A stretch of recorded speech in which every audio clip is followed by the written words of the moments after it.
y sin lugar a dudas uno de los momentos estelares del programa es cuando viene Carlos Alberto Montaner. Porque soy tu amigo, ¿no? Bueno, esa parte de la amistad.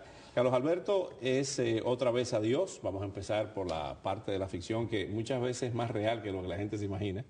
Y uno de los grandes retos es que la ficción, la literatura, suplante la historia oficial y nos quedemos con las versiones de la literatura. Claro, esto es tratar de entender la historia y lo que pasó a través de la literatura. Partir de personajes que efectivamente existieron, personajes reales de carne y hueso, pero enfrentados con personajes de ficción que son los que van rellenando esos huecos que hay en la historia, que no sabemos qué fue lo que pasó, no sabemos por qué se salvó Freud. Bueno, lo sabemos a través de la ficción, pero las 4 hermanas de Freud mueren en los campos de concentración y él consigue escapar junto con la familia, con parte de la familia a Londres. No sabemos por qué se quedaron algunas personas en el barco San Luis. Tú trabajaste en el famoso barco San Luis. Mi personaje, que es un personaje de ficción, es un personaje que se mueve entre personajes reales en una historia real, la entrada de los alemanes en Austria, y él decide... Este es el barco San Luis, Carlos Alberto, en la pantalla. Aquí lo podemos ver. Ahí está, en el año 39, bajo el gobierno de Laredo Bru, se produce, ahí están los del barco San Luis que se les impidió desembarcar en La Habana y se les impidió desembarcar aquí, en la Florida. Y se les impidió desembarcar en Santo Domingo.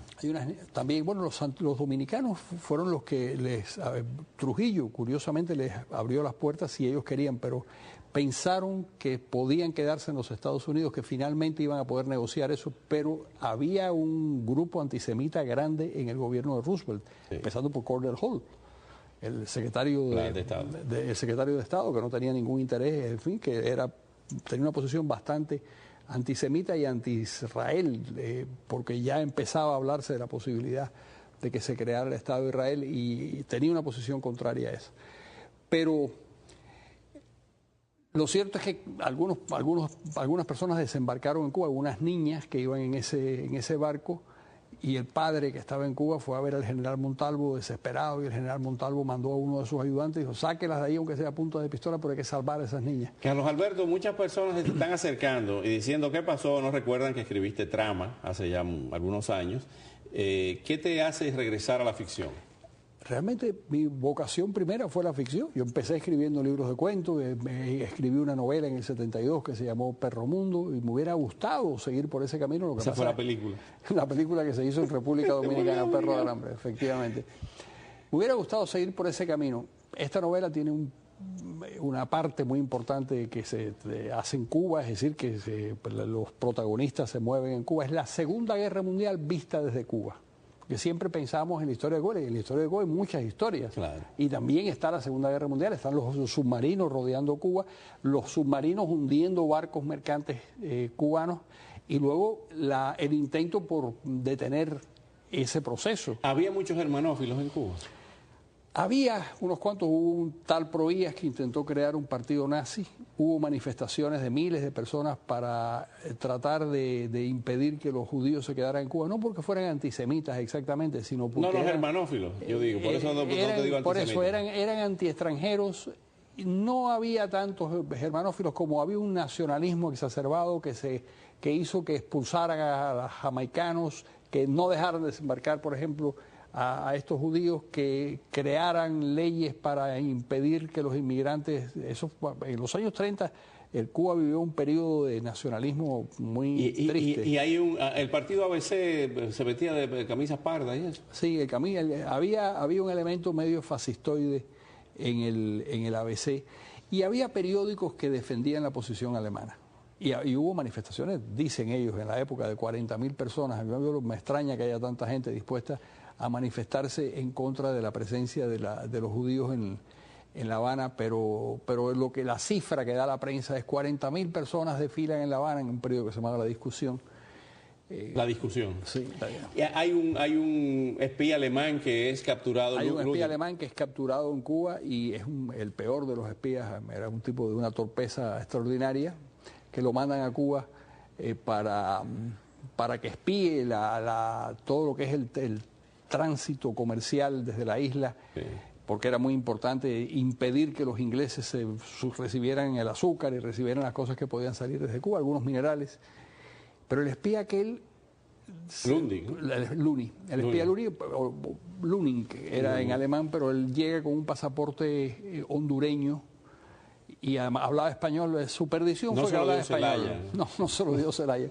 Se lo compró al cónsul, se lo compró en $2.000, que en esa época era mucha plata. Lo que no sabían los hondureños era que los servicios alemanes pagaban con dólares falsos. Y él desembarca en Cuba con $5.000 falsos, que inmediatamente los distribuye en Cuba, crea una tienda y trata de armar un transmisor, pero no puede armar el transmisor porque en Cuba siempre ha sido muy complicado armar cualquier cosa, y lo cierto es que empieza a escribir y desde la primera carta los servicios británicos le detectan su labor de espionaje. ¿Dónde se puede adquirir este libro? Se puede en las librerías, adquirir en las librerías, en Amazon, por supuesto, en las librerías locales, va a estar, ahí está en algunas librerías como Universal, por ejemplo, pero va a estar en la cadena Barnes & Nobles a partir del 1 de diciembre, pero ya está en algunas librerías. Las librerías hispanas lo tienen.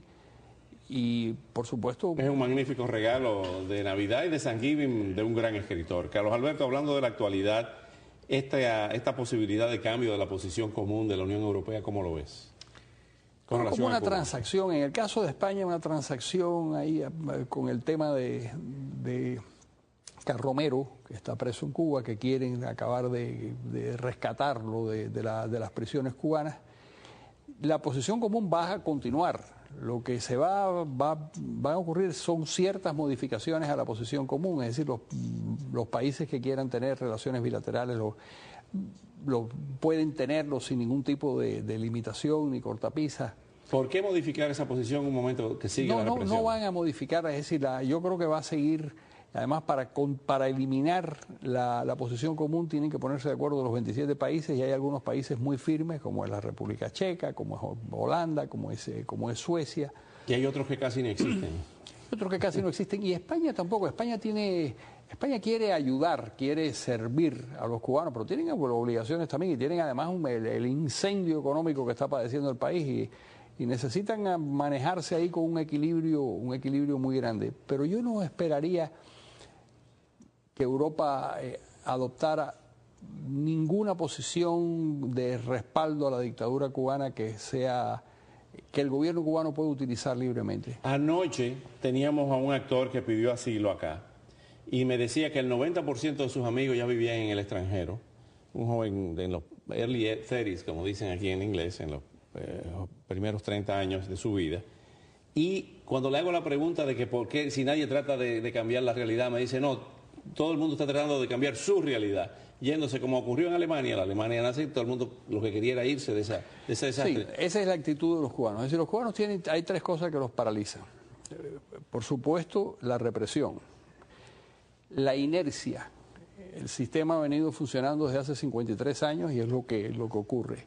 Y el síndrome de indefensión. Yo no puedo hacer nada por cambiar las cosas, yo lo que voy a hacer algo por salvarme yo, que es la actitud que prevalece en esos regímenes totalitarios. Es decir, la idea de que solo te puedes salvar tú porque no puedes cambiar nada. Dentro de eso hay 1.500, 2.000 personas heroicas, que son los demócratas de la oposición, los Antunes, que son capaces de enfrentarse a la policía y son capaces de ir a la cárcel, pero es una minoría exigua. Siempre fue una minoría exigua en todos los países de Europa del Este. Es decir, en Cuba yo creo que hay muchos más de los que nosotros veíamos incluso en Rusia o veíamos en la República Checa. Quienes desembarcaron en el Granma era una gran minoría. Claro, eran 82 personas.